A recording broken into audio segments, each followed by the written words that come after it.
महामारी कोरोना सह पूरा विश्व गोटे पटे लड़ुवा बेले अन्यपटे निराश्रयटे लड़ुछि निज पेटर भोकजला सहित। गरीबों पाई उभय सरकार योजना पर योजना करि चलिथिबा बेले वर्तमानर स्थिति मुकाबला निमंते गरीब लोकों निकटरे राशन पहुंचाइबा पाई पदक्षेप घोषणा करिसेंति सत, हेले तृणमूल स्तर में निराश्रय लोकमानक निकटरे सरकारी सहायता पहुंचवा डेरी हो जाइथिबो। वास्तव में देखिले एभली लोक माने दैनिक खटंती जहा किछि रोजगार करंती सेथिरे कौनसी प्रकार चली जांती, तेबे एमानक पाई लॉकडाउन परिस्थिति एबे बड़ समस्या होई मुंड टेकिछि। रोजगार अभावरू रास्ता कड़े जाकीजोक होई पेट को आउंसी पड़ी एमाने रहिछंती। एबे पूरा देश लॉकडाउन, केही कुआडे जाऊ नाहंती कि केही आसु नाहंती, दुकान बजार बंद। एमाने खाइबे कौन आउ बंचिबे केमिति?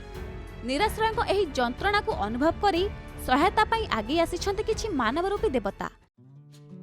एभली घड़ीसंधि मुहूर्त में जितेबाला घर पदा को गोड़ काढ़िले विपद माड़ी आसबार आशंका रही, ए सबू को बेखातिर करी भोकिलांक पेटरे भोक मेंटाइबा को अंटा भिड़िछंती एमाने। आगरे जेते बाधा थाउना काहेकि सेमानकर गोटिए संकल्प भोकिलांक निकटरे पहुंची मुहरे दाना दे मेंटाइबे सेमानकर भोक। एभली मनीष पणिया देखिबाको मिलिछि मयूरभंज जिला सारसकणा ब्लॉक मनोहरपुर गाँव रे। स्थानीय अवसरप्राप्त शिक्षयित्री जयंती दास एवं तांको झियो स्निग्धा दंडपाट हरियाणा केंद्रीय विश्वविद्यालय रे स्नानकोत्तर करुथिबा बेले एबे समाजसेवा अंटा भिड़ी साजिछंती बड़ उदाहरण। असहायक दुख देखि घर भितर भी चुप होई बसी पारिलेनी माँ एवं झियो। मानव सेवा ही माधव सेवा उक्ति को पाथेय करी बाहरिछंती निराश्रयଙ୍କ पेट को दाना दे मुहरे हस फुटाइबा पाई। एथिपाई चाली चाली जाई निज संचित अर्थरे मार्केटिंग करी निज हाथरे रांधी निराश्रय को खाद्य परसिछंती। आउ तांकर एही महान कार्य रे स्थानीय सांबादिक तपन कुमार दंडपाट पूर्ण सहयोग करी उत्साहित करथिले। शेषरे माँ झियो कोरोना भाइरस रो संक्रमण संपर्क रे बासहरा असहाय को मध्ये बुझाइथिले।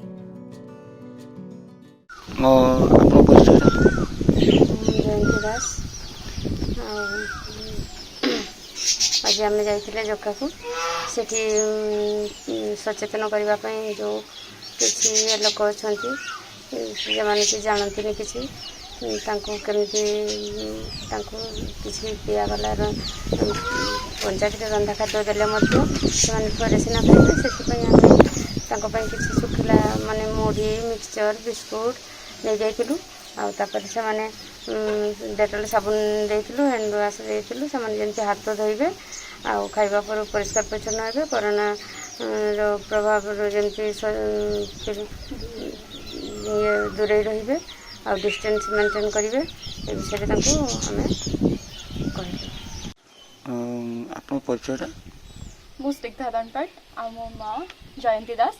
आमे आज जाइलु जोका सेठी जेहेतु एबे चलछि क्वारंटाइन वगैरह कर्फ्यू पाई बहुत सारा एमती लोक अच्छे जो मान पाखे जॉब ना एठी सेठी दुकान में काम करके चलुले तो से पाखे खाइबा ऑलमोस्ट किछि ना तो से पंचायत दि जाऊँ खाइबा रंधा खाद्य प्रोवाइड करा जाउछि। स्टिल आम आज जाइलु एत से थरटे खाइबा तो खाया पेट पुरेनी तो आम आज निज तरफ से किछि मुढ़ी बिस्किट साबुन वगैरह प्रोवाइड करने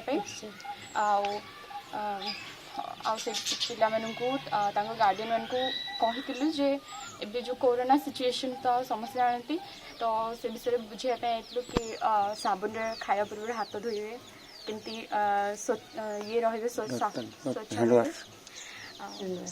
हैंड वॉश वगैरह करिए भलसे तापरे खाइबे सुस्थ रहिबे से विषय कहते। माँ तुम ना कि दुर्गे मुर्मू तो तुम चाउल पाउन ना भत्ता पाउछ हाँ भत्ता पाउछ केते केते टका से आगो थिला 100 टका एना गई 500 टका। अच्छा चाउल फल दियन नहीं तेल बुडे किछि नहीं अंधार घर अंडा डिंडे तर खाइ के सीत तुमर पो केही नाती।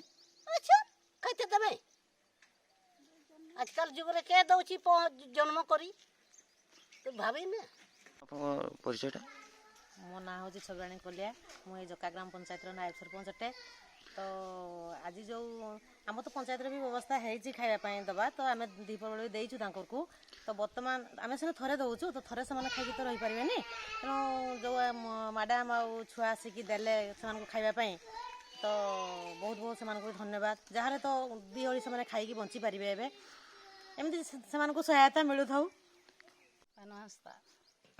भत्ता पाउछ केते टका पाउ आगे तेला तो 200-300 करी ना 500 चाउल चाउल 5 किलो चाउल 5 किलो तो तुमर को चाउल जो 5 किलो तुमर को आनी की दियंती ना तुम जाओ पंचायत भी पर बाबा कांदी चिड़ी करी कहि दउ गाड़ी भड़ा करी से 5 किलो चाउल आनबी बोली से नबक 70 टका गाड़ी वाला ना दबक नहीं से दबक नहीं से ठेबी दबक नहीं आगे दई पठौथिला जाके देले कट्टा आनी दियन आ नहीं इना तुमर को जीवा में होउची हां जे जीवा पई होउची तो तुम घरे एका रहउछ हां एका आ तुमर पो केही नांती हां कहि तो आज कौन ये जो पिला माने मु देखुची अंचल बहुत लोक अच्छी जो माने कि माने किछि रास्ता घाट बंद दुकान बाजार बंद से खाइबा को पाउना सब आप कौन कहे पिला खाद्य दिहला एना मुढ़ी मिक्सचर आनिक देले दही पर मिल